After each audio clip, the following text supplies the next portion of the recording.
आइए जल्दी से पढ़ते हैं आपका चैप्टर पृष्ठीय क्षेत्रफल और उनका आयतन। तो पृष्ठीय क्षेत्रफल और आयतन हम किन आकृतियों का निकालते हैं? ठोस आकृतियों का निकालते हैं। और ठोस आकृति हमारी क्या होती है? ऐसी वस्तुएं जो स्थान घेरती हैं। मान लीजिए आपका ये कमरा है और इसके अंदर मैंने एक घनाभ साइज का जो बॉक्स है कॉर्नर पर रख दिया, तो वो एक पर्टिकुलर एरिया जो है कमरे का घेरेगा। तो ऐसी वस्तुएं जो स्थान घेरती हैं वो हमारी क्या कहलाती हैं? ठोस आकृतियां कहलाती हैं। अब किन किन ठोस आकृतियों का हम अध्ययन करने वाले हैं? घन का अध्ययन करेंगे, घनाभ का अध्ययन करेंगे, शंकु का अध्ययन करेंगे, बेलनाकार आकृति का अध्ययन करेंगे, गोले का अध्ययन करेंगे, अर्धगोले का अध्ययन करेंगे। तो ये सारी आकृतियां कौन सी होती है? ठोस आकृतियां होती हैं। आपने देखा होगा कभी कभी एक ड्रम साइज का रहता है जिसमें हम पानी भरते हैं, तो वो ड्रम भी क्या होती है? ठोस आकृति होती है। तो इस तरह की ठोस आकृतियों का क्या करने वाले हैं? हम अध्ययन करने वाले हैं। तो ठोस आकृतियां, अब उन ठोस आकृतियों का हमें क्या निकालना होता है? पृष्ठीय क्षेत्रफल। तो पृष्ठीय क्षेत्रफल क्या होता है? ठोस आकृति की सीमा बनाने वाली समतल आकृतियां, यानी कि सीमा, यानी कि मान लीजिए मैंने एक ड्रम दीवार के कोने पर रखा, तो एक गोल जो एक सीमा बनेगी, एक गोल सीमा बनेगी, क्योंकि जो ड्रम होता है हमारा बेलनाकार आकृति का होता है। तो जो सीमा बनेगी समतल आकृति की, तो जो वो क्षेत्रफल होगा जिस क्षेत्रफल में वो रखा गया है, वो क्षेत्रफल हमारा क्या कहलाता है? पृष्ठीय क्षेत्रफल कहलाता है। पृष्ठीय क्षेत्रफल हमेशा किसमें निकलता है? वर्ग इकाई में निकलता है। किसके नापते हैं? इसकी इकाई क्या होती है? वर्ग इकाई होती है। अब मान लीजिए अगर हम बात करें, माना 6 वर्गाकार फलक वाले घन का पृष्ठीय क्षेत्रफल कितना होता है? 6a² वर्ग इकाई होता है। यहाँ पे वर्ग की प्रत्येक फलक का क्षेत्रफल क्या होता है? a² होता है, यानी कि हमारा ये वर्ग है। यहाँ पे जो मैं यहाँ ड्रॉ कर रही हूँ ये मेरा क्या है? वर्ग है। हम सभी को पता है, हमने पिछली कक्षाओं में पढ़ा है घन और घनाभ के बारे में। इसमें टोटल कितने फलक होते हैं? 6 फलक होते हैं। तो यहाँ पे इन 6 फलों का पृष्ठीय क्षेत्रफल क्या होगा? 6a² होगा। क्या होगा? 6a²। मतलब प्रत्येक फलक, ये जो पूरा एक एरिया है ये हमारा क्या कहलाता है? फलक कहलाता है। तो टोटल हमारे कितने फलक है और इस फलक का एरिया हमारा क्या होता है? एक फलक का a²। तो टोटल कितने फलक है? 6 फलक है। तो यहाँ पे जो 6 ही फलकों का पृष्ठीय क्षेत्रफल, यानी कि इस पूरे घन का पृष्ठीय क्षेत्रफल कितना हो जाएगा? 6a² हो जाएगा। ठीक है। अब पृष्ठीय क्षेत्रफल के बाद इसके बाद हम क्या निकालते हैं? आयतन भी निकालते हैं। तो ठोस द्वारा घेरे गए स्थान की माप को ठोस का आयतन कहते हैं। जितना स्थान ठोस ने घेरा है ना, घेरे गए स्थान की माप को ठोस का आयतन कहते हैं। यानी कि कोई वस्तु जितना स्थान घेरती है उसे उस वस्तु का क्या कहते हैं? आयतन कहते हैं। ठीक है। अब जैसे कि अभी मैंने कहा क्षेत्रफल की क्या होती है? इकाई वर्ग इकाई होती है। इसी तरह आयतन की इकाई क्या होती है? आयतन की होती है क्यूब, यानी कि घन। क्यूब होती है, घन इकाई होती है इसकी, यानी कि ये क्यूब। ठीक है। तो इसका जब किसी भी ठोस आकृति का हमें आयतन निकालना होता है तो कैसे निकालते हैं? उसके आधार का क्षेत्रफल और उसकी ऊंचाई, किसी भी ठोस आकृति के आधार का क्षेत्रफल और उसकी ऊंचाई का जो गुणनफल होता है वो किसके बराबर होता है? आयतन के बराबर होता है। तो अभी हमने किसका क्षेत्रफल की बात की थी? घन के क्षेत्रफल की बात की थी ना। तो इसी तरह अब हम किसकी बात करेंगे? घन के आयतन की बात करेंगे। तो ये घन का आयतन है, तो मैंने क्या कहा? आधार, जो आधार का क्षेत्रफल है, तो यहाँ पे इसका आधार है, ये इसका क्षेत्रफल क्या होता है? a² इंटू ये घन है, तो इसकी सारी जो होगी भुजा, ये वाली लंबाई, ब्रेथ और चौड़ाई सब क्या होगी? बराबर होगी। तो आधार और इसकी ऊंचाई का गुणनफल, यानी कि आधार का क्षेत्रफल और इसकी ऊंचाई का गुणनफल किसके बराबर होगा? घन के आयतन के बराबर होगा। सो घन का आयतन क्या होता है? a³ घन इकाई। क्या होता है? a³ घन इकाई। तो इस तरह से हम क्या करते हैं? क्षेत्रफल निकालते हैं और आयतन निकालते हैं। अब हम क्या करेंगे? कुछ फॉर्मूले पढ़ेंगे जो हमारी कुछ आकृतियां हैं उनके क्षेत्रफल और आयतन का। तो सबसे पहली आकृति हमारी ठोस में आती है घनाभ। घनाभ में क्या होता है? लंबाई होती है, चौड़ाई होती है और ऊंचाई होती है। ठीक है। तो तीन समानांतर समतल पृष्ठों के युग्मों से घुरा ठोस घनाभ कहलाता है। इसमें क्या होती है? लंबाई होती है, ऊंचाई होती है और चौड़ाई होती है। इस तरह का जो फिगर होता है किसका होता है? घनाभ का होता है। ठीक है। अब घनाभ में टोटल कितने फलक होते हैं? 6 ही फलक होते हैं। ठीक है। लंबाई को हम बोलते हैं l, चौड़ाई को हम बोलते हैं b और ऊंचाई को हम बोलते हैं h। तो घनाभ का आयतन हमारा क्या होता है? आधार का क्षेत्रफल, आधार हमारा क्या है? l इंटू b इंटू ऊंचाई, ऊंचाई हमारी क्या है? h। तो घनाभ का आयतन क्या हो गया? l into b into h घन इकाई, क्योंकि क्या होता है? इसकी घनाभ का आयतन घन इकाई में होता है। अब घनाभ का हम संपूर्ण पृष्ठीय क्षेत्रफल की बात करें तो घनाभ का संपूर्ण पृष्ठीय क्षेत्रफल क्या होगा? 2 इंटू लंबाई इंटू चौड़ाई प्लस चौड़ाई इंटू ऊंचाई प्लस लंबाई इंटू ऊंचाई, यानी कि 2 इंटू ब्रैकेट में LB plus BH plus HL वर्ग इकाई। क्षेत्रफल हमेशा वर्ग इकाई में होता है। और घनाभ का विकर्ण हमें निकालना हो, ये जो होते हैं क्या होते हैं, घनाभ के विकर्ण होते हैं। तो घनाभ का विकर्ण क्या होता है, under root L square plus B square plus H square. ये क्या होते हैं, हमारे घनाभ के विकर्ण होते हैं, यानी कि एक छोर से दूसरे छोर को जब हम मिलाते हैं तो ये हमारा क्या बनाता है, घनाभ का विकर्ण बनाता है। तो विकर्ण हमारा किसके बराबर होता है, under root L square plus B square plus H square के। ठीक है, अब घनाभ का अगर हम दैनिक जीवन का उदाहरण की बात करें तो जो हमारा कमरा होता है ये हमारी किस आकृति का होता है, एक तरह से घनाभ की आकृति का होता है। तो अगर कमरों की चारों दीवारों का क्षेत्रफल हमें निकालना हो, चारों दीवारों का मतलब 1 2 3 4, ऊपर की छत हम काउंट नहीं करेंगे और नीचे का सरफेस हम काउंट नहीं करेंगे, तो चारों दीवारों का क्षेत्रफल किसके बराबर होता है, 2 इंटू लंबाई प्लस चौड़ाई इंटू ऊंचाई के वर्ग इकाई के बराबर। मतलब चारों दीवारों का जो क्षेत्रफल है चारों फलकों के क्षेत्रफल के बराबर होता है। तो यहाँ पे ये हमने किनके फॉर्मूलों की बात करी, घनाभ के फॉर्मूलों की बात करी। इसके बाद जो हमारा दूसरा आता है वो आता है घन। घन क्या होता है, इसमें जो जितनी भी भुजाएं हैं वो सब क्या होती हैं, आपस में बराबर होती है। जैसे एक वर्ग, वर्ग हमारा क्या है, 2 डायमेंशनल फिगर है, वर्ग में भी सारी भुजाएं बराबर होती हैं। तो वर्ग का 3D में अगर हम बात करें तो इसका 3D में क्या है, क्यूब है। तो क्यूब की भी जो तीनों भुजाएं हैं मतलब लंबाई चौड़ाई और ऊंचाई क्या होती है, बराबर होती है। इसमें भी कितने फलक होते हैं, 6 फलक होते हैं। तो अगर मैं घन के पृष्ठीय क्षेत्रफल की बात करूं तो घन का पृष्ठीय क्षेत्रफल मतलब ये चारों, तो किसके बराबर होता है, 4a स्क्वायर, यानी कि 4 इंटू भुजा का स्क्वायर वर्ग इकाई के बराबर होता है। घन के आयतन की अगर हम बात करें तो आधार का क्षेत्रफल इंटू ऊंचाई, यानी कि भुजा का क्यूब। तो घन का आयतन क्या होता है, भुजा का क्यूब घन इकाई होता है।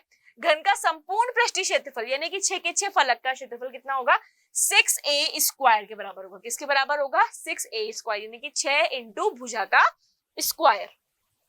घन का विकर्ण जो है वो किसके बराबर होगा, अंडर रूट 3 इंटू भुजा, यानी कि रूट 3a। घन का विकर्ण किसके बराबर होगा, अंडर रूट 3 इंटू भुजा। घनाभ का विकर्ण क्या था, under root L square plus B square plus H square. इसी तरह घन का विकर्ण क्या होगा, अंडर रूट 3 इंटू भुजा। ये हमारा दूसरा फिगर था घन। तीसरा हमारा होता है बेलन, लंबवृत्तीय बेलन। तो देखो हम क्या करते हैं, बेलन हमारा सबसे पहली बात आती है, बेलन हमारा कैसा बनता है। ठीक है, एक आयत, एक जो आयत है उसको अगर इस तरह से घुमा दिया जाए तो हमारा क्या फॉर्म हो जाता है, एक बेलन फॉर्म हो जाता है। तो एक ठोस लंबवर्तीय बेलन जो आयत की एक स्थिर भुजा के परितः चक्रण से प्राप्त होता है। किससे प्राप्त होता है, आयत की एक स्थिर भुजा, यानी कि एक साइड के को अगर हम घुमाएं तो उस चक्रण से जो फिगर बनेगा वो क्या बनेगा हमारा, इस तरह से, वो हमारा क्या कहलाता है, बेलन कहलाता है। अथवा वृत्तीय आधार वाली ठोस या खोखली आकृति जिसके पार्श्व सम होते हैं लंबवर्तीय बेलन कहलाता है। कुछ इस तरह का दिखता है हमारा बेलन। ठीक है, तो यहाँ पे जो ABCD है ये क्या है, आयत था पहले, इसकी एक भुजा BC को परितः इस तरह से घुमाया कि कैसी आकृति बन गई, बेलन की आकृति बन गई। अब इसके दैनिक जीवन में हमारे कौन कौन से उदाहरण होते हैं, हमारा जो पानी का पाइप होता है, ठीक है, वो हमारा बेलनाकार आकृति का होता है। पाउडर का जो डिब्बा होता है वो बेलनाकार आकृति, प्रयोगशाला का बीकर, ऐसे बहुत सारे दैनिक जीवन के हमारे उदाहरण हैं जो किस आकृति के होते हैं, बेलन की आकृति के होते हैं। तो अगर आप ध्यान से देखेंगे तो यहाँ पे ये एक बेलन में यहाँ एक वृत्त बन रहा है और दूसरा ये वृत्त बन रहा है। तो बेलन का आयतन हमारा किसके बराबर होता है, आधार का क्षेत्रफल। आधार हमारा क्या है, ये वृत्त, और वृत्त का क्षेत्रफल क्या होता है, पाई r स्क्वायर। ऊंचाई कितनी है, h। तो घन का, तो इस बेलन का आयतन क्या हो जाएगा, पाई r स्क्वायर h। क्या हो जाएगा, पाई r स्क्वायर h, जहां r हमारा क्या है, आधार की त्रिज्या है, और h हमारी क्या है, बेलन की ऊंचाई है। ठीक है, अब हम बात करते हैं बेलन के वृत्त पृष्ठ क्षेत्रफल की। तो वृत्त पृष्ठ का क्षेत्रफल क्या होता है, आधार की परिधि, और आधार हमारा क्या है, वृत्त है। तो वृत्त की परिधि क्या होती है, 2 पाई r। ऊंचाई कितनी है, h। तो यानी कि वृत्त पृष्ठीय क्षेत्रफल कितना हो जाएगा बेलन का, 2 पाई r h। संपूर्ण पृष्ठीय क्षेत्रफल, तो संपूर्ण पृष्ठीय क्षेत्रफल में क्या होता है, दोनों सिरों का क्षेत्रफल। दोनों सिरों का मतलब ऊपर भी वृत्त है नीचे भी वृत्त है, तो ऊपर के वृत्त का क्षेत्रफल होता है पाई r स्क्वायर, नीचे के वृत्त का क्षेत्रफल भी होता है पाई r स्क्वायर। तो ये दोनों मिलके कितने हो गए, दोनों सिरे 2 पाई r स्क्वायर, और वृत्त पृष्ठ क्षेत्रफल कितना हो गया, पाई r h, 2 पाई r h। तो संपूर्ण पृष्ठीय क्षेत्रफल हमारा कितना हो जाएगा, 2 पाई r ब्रैकेट में h प्लस r वर्ग इकाई। तो बेलन के हमने क्या क्या पढ़े, आयतन पढ़ा पाई r स्क्वायर h, वृत्त पृष्ठ क्षेत्रफल क्या होता है 2 पाई r h, संपूर्ण पृष्ठ क्षेत्रफल क्या होता है 2 पाई r ब्रैकेट में r प्लस h। ठीक है, अब बेलन के बाद जो हम चौथी आकृति की बात करेंगे वो बेलन है, लेकिन कौन सा, खोखला बेलन है। तो एक ही ऊंचाई और अक्ष के दो बेलनों के परिबद्ध ठोस को, यानी कि यहाँ पे ऊंचाई भी समान है और अक्ष भी समान है, तो यहाँ पे दो परिबद्ध बेलन है, तो ऐसे बेलन को हम क्या बोलते हैं, खोखला बेलन कहते हैं। अथवा खोखले बेलन में लगे पदार्थ का आयतन बाह्य बेलन के आयतन और आंतरिक बेलन के आयतन के अंतर के बराबर होता है। यानी कि ये वाला बेलन कौन सा हो गया हमारा, बाह्य बेलन, ये वाला जो बेलन है हमारा आंतरिक बेलन है। तो इन दोनों के, बाह्य बेलन और आंतरिक बेलन के आयतन का जो अंतर होता है वो खोखले बेलन में लगे पदार्थ के आयतन के क्या होता है, बराबर होता है। तो अब हम इनके कुछ फॉर्मूले की बात करते हैं। फॉर्मूलों में कुछ भी ज्यादा अंतर नहीं है। हमने जो है बाह्य बेलन का जो है इसका जो आधार है, इसका जो त्रिज्या है हमने कैपिटल आर मान ली है, और जो आंतरिक बेलन है इसकी जो आधार है इसकी त्रिज्या हमने स्मॉल आर मानी है। ठीक है, तो माना बेलन के बाहरी और आंतरिक त्रिज्या कैपिटल आर और स्मॉल आर है, तो खोखले बेलन में लगे पदार्थ का आयतन दोनों बेलनों के आयतन के अंतर का होता है, यानी कि pi capital R square minus small R square H के बराबर होता है। Pi capital R square minus small R square H के बराबर होता है। अब इसी तरह अगर इनके और क्षेत्रफल की बात करें तो संपूर्ण पृष्ठीय क्षेत्रफल किसके बराबर होगा, खोखले बेले, संपूर्ण पृष्ठीय क्षेत्रफल किसके बराबर होगा, खोखले बेले का पृष्ठ क्षेत्रफल तथा दोनों बेलनों के क्षेत्रफल का आधार।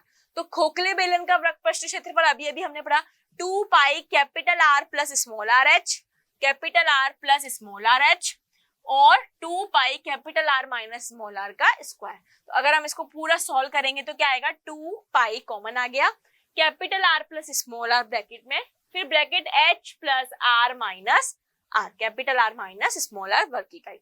ये क्या हो गया, संपूर्ण पृष्ठ क्षेत्रफल हो गया।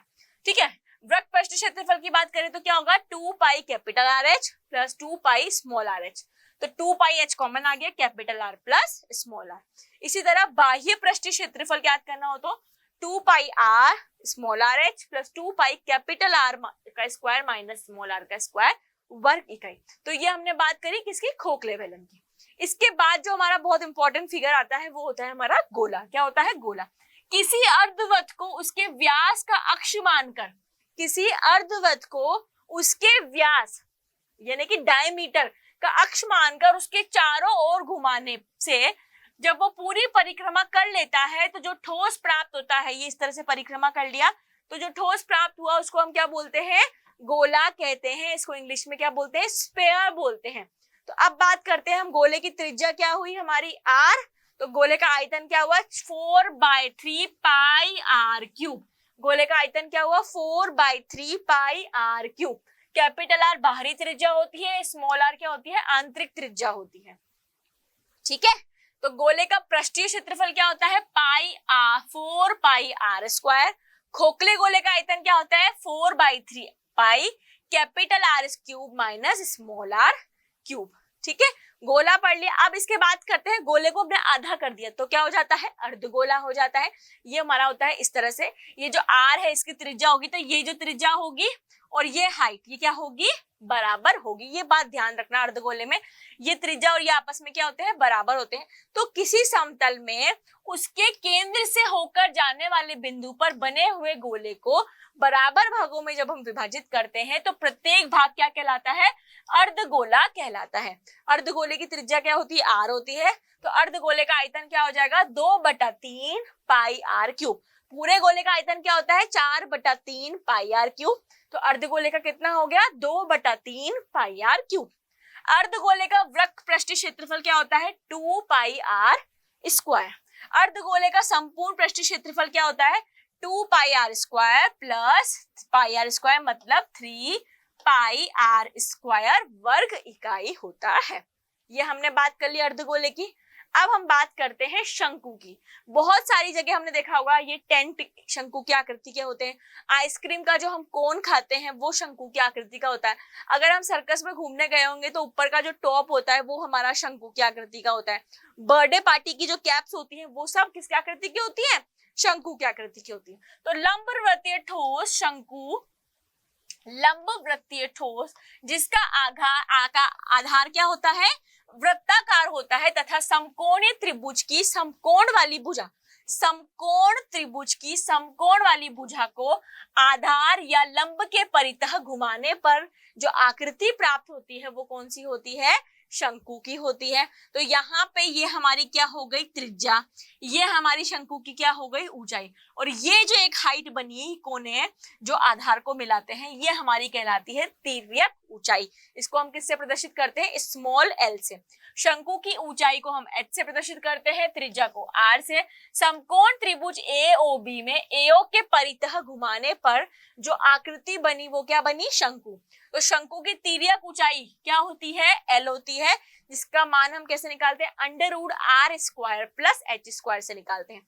शंकु का आयतन होता है किसके बराबर, 1/3 पाई r² h के बराबर। पाई r² h किसका आयतन होता था, बेलन का आयतन होता था।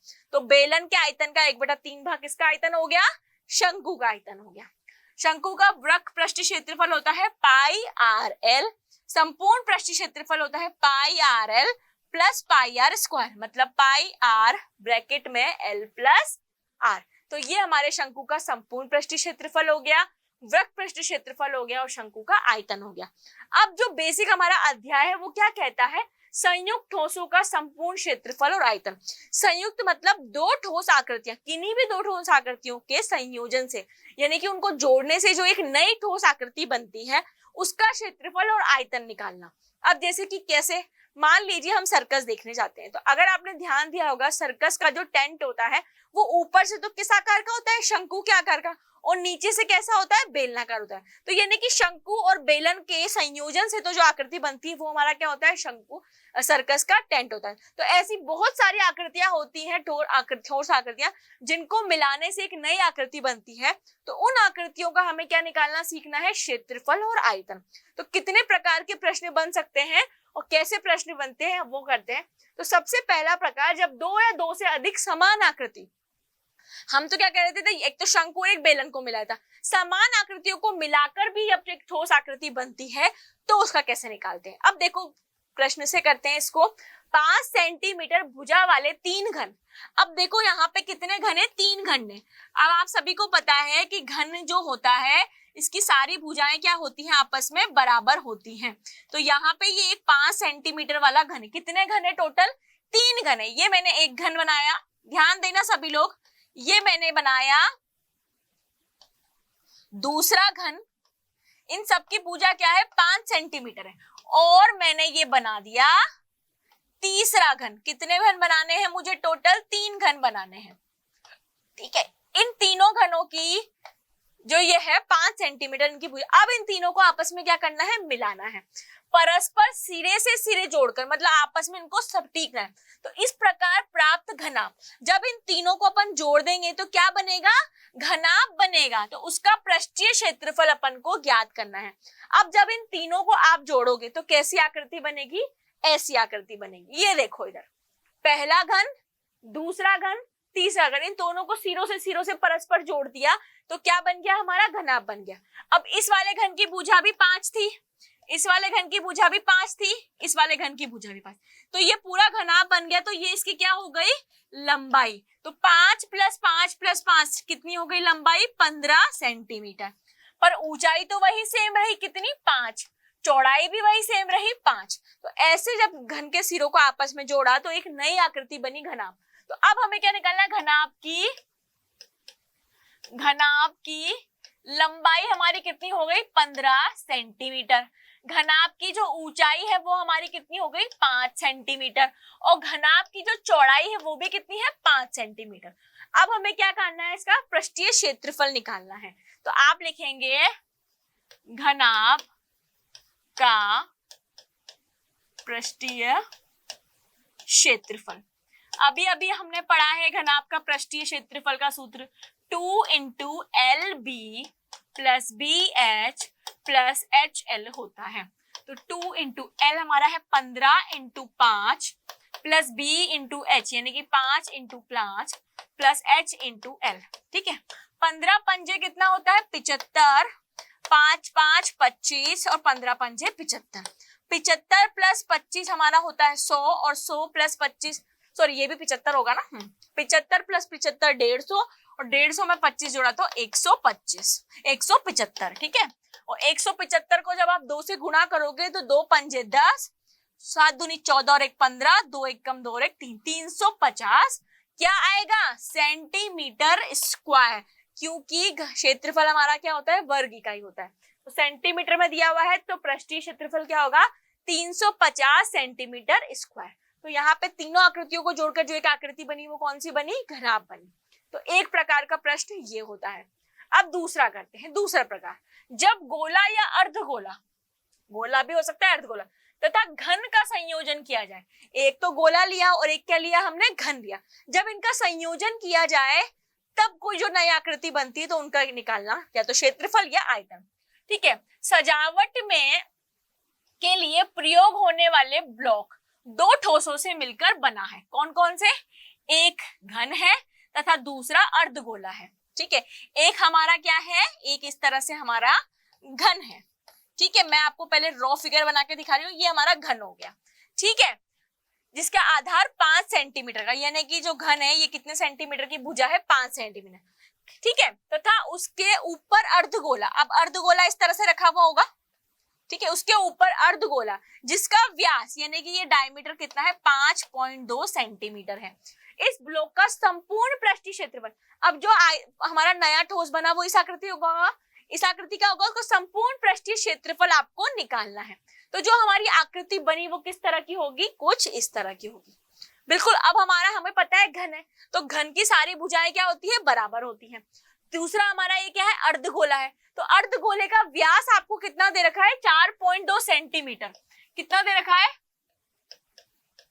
अर्धगोले का व्यास आपको जो दे रखा है वो दे रखा है 4.2 सेंटीमीटर। तो इसकी रेडियस हमारी कितनी हो जाएगी, 4.2 बटा 2, तो रेडियस हो गई हमारी 2.1 सेंटीमीटर हो गई। अब आपको इसका संपूर्ण पृष्ठीय क्षेत्रफल निकालना है, इस जो पूरे फिगर का है संपूर्ण पृष्ठीय क्षेत्रफल। तो इस ठोस आकृति का संपूर्ण पृष्ठीय क्षेत्रफल देखो किसके बराबर होगा, एक तो घन का संपूर्ण पृष्ठीय क्षेत्रफल कितना होता है, हमारा होता है 6a²। उसके बाद ये अर्धगोले का, ठीक है। अब देखो ये यहाँ पे घन का जब हम संपूर्ण पृष्ठीय क्षेत्रफल निकाल रहे हैं तब भी ये आ रहा है, फिर हम अर्धगोले का निकाल रहे हैं तब भी ये हिस्सा आ रहा है। तो एक बार क्या करेंगे, इसका क्षेत्रफल और इसके क्षेत्रफल में से इसके आधार का क्षेत्रफल को हम क्या कर देंगे, घटा देंगे। तो जो हमारा निकलेगा वो क्या निकलेगा, इस पूरी आकृति का पृष्ठीय क्षेत्रफल निकलेगा। तो सबसे पहले मैं निकालती हूं घन का संपूर्ण पृष्ठीय क्षेत्रफल। तो घन का संपूर्ण पृष्ठीय क्षेत्रफल क्या होता है, 6a²। 6 हमारा और साइड हमारी कितनी है 5, यानी कि 5 का स्क्वायर। तो 5 का स्क्वायर हो गया 25, और 25 को गुणा करोगे किससे, 6 से, तो 5 छंग 30, हासिल का 0, 6 दूनी 12, 13 14 15, तो कितना हो गया 150 सेंटीमीटर स्क्वायर। ये इस घन का संपूर्ण पृष्ठीय क्षेत्रफल हो गया, ठीक है। अब हमें इस पूरी आकृति का पृष्ठीय क्षेत्रफल निकालना है, तो आप क्या लिखोगे, संपूर्ण ठोस आकृति का पृष्ठीय क्षेत्रफल बराबर किसका, घन का क्षेत्रफल, ठीक है, प्लस अर्धगोले का क्षेत्रफल, प्लस अर्धगोले का पृष्ठीय क्षेत्रफल, है ना। अब इसमें ये वाला जो हिस्सा है वो इसमें भी कैलकुलेट हो गया और उसमें भी कैलकुलेट हो गया, माइनस, अब इसमें से क्या माइनस करेंगे हम, अर्धगोले के आधार का क्षेत्रफल जो है हम माइनस कर देंगे, ठीक है। यहां से देखते हैं अब, तो अभी हमने निकाला घन का पूरा क्षेत्रफल कितना आया, 150 आया, प्लस अर्धगोले का पृष्ठीय क्षेत्रफल हमारा कितना होता है, 2 पाई आर स्क्वायर होता है, 2 पाई आर स्क्वायर। और अर्धगोले के आधार का क्षेत्रफल माइनस करना है, यानी कि पाई आर स्क्वायर। तो 2 पाई आर स्क्वायर में से पाई आर स्क्वायर माइनस करेंगे तो कितना बचेगा, पाई आर स्क्वायर बचेगा। तो 150 प्लस 22/7 इंटू आर हमारा कितना है, 2.1 इंटू 2.1। यहाँ पॉइंट हटाया नीचे 0, यहाँ पॉइंट हटाया नीचे 0, 7 से 21 कट गया 3 बार। कितनी बार, 3 बार। तो 150 प्लस अब 66 इंटू 21/100।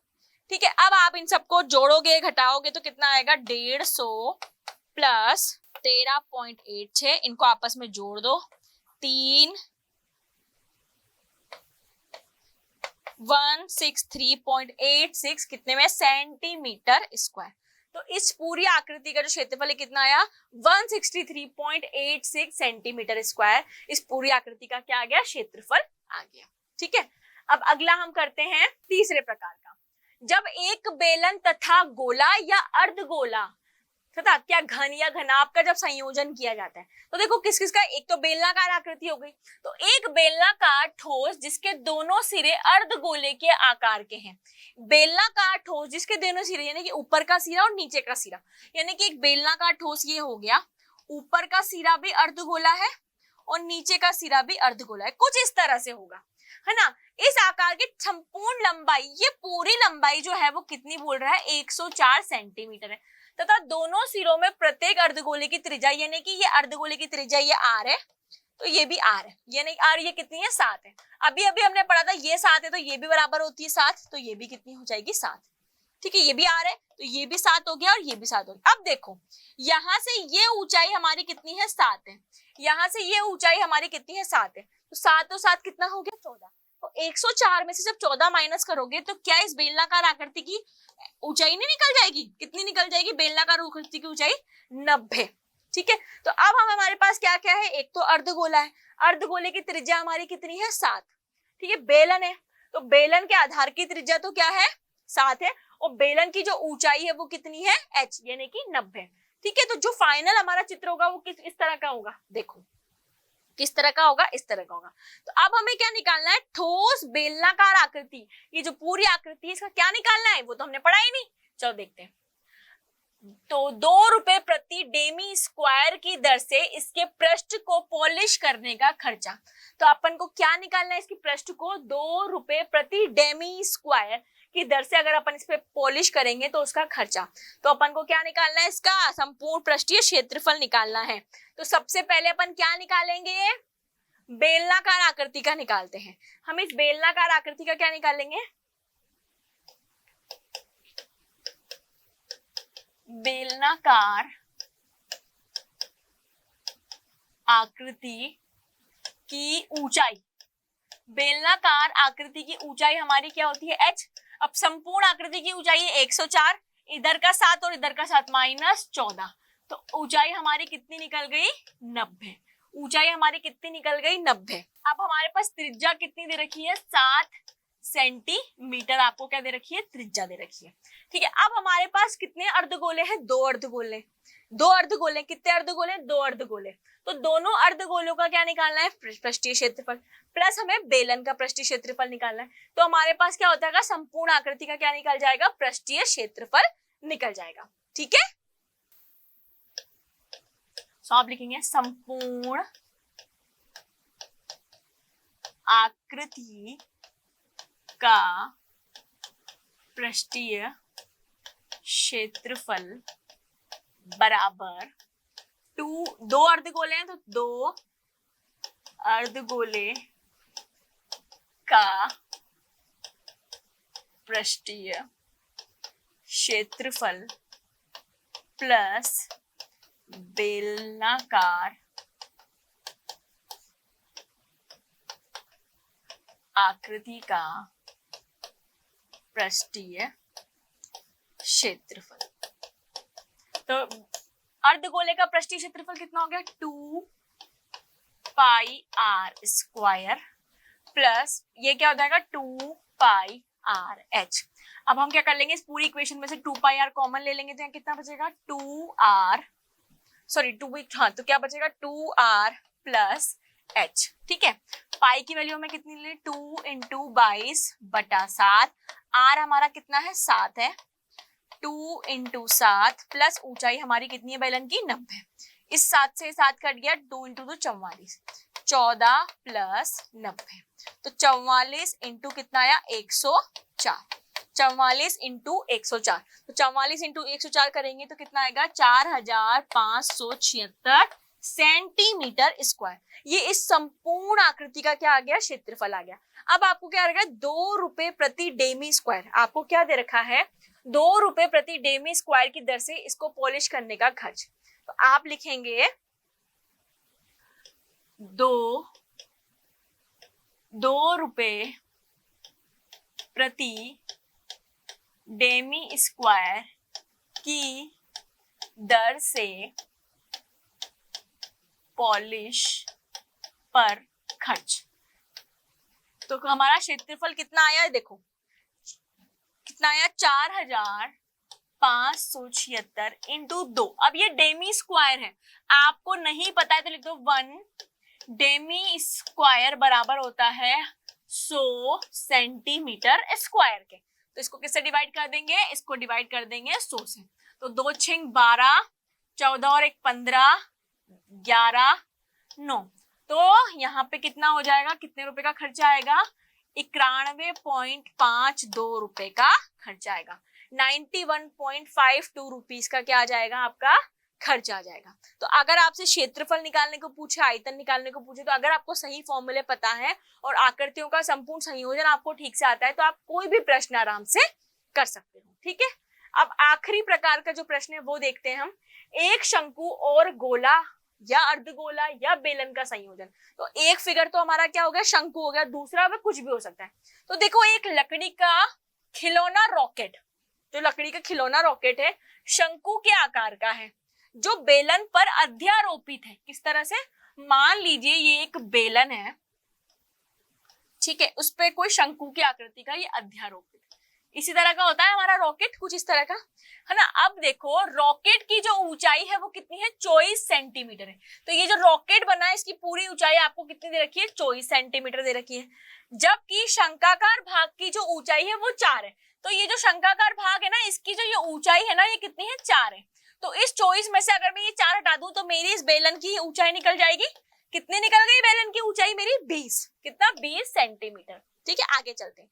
शंकाकार भाग के आधार का व्यास 6 सेंटीमीटर है। तो ये जो शंक है ना, इसका आधार का व्यास कितना है, 6 है। ठीक है, तथा बेलन के भाग का आधार का व्यास 4 है। तो ये जो बेलन के भाग का आधार का व्यास कितना है, 4 है।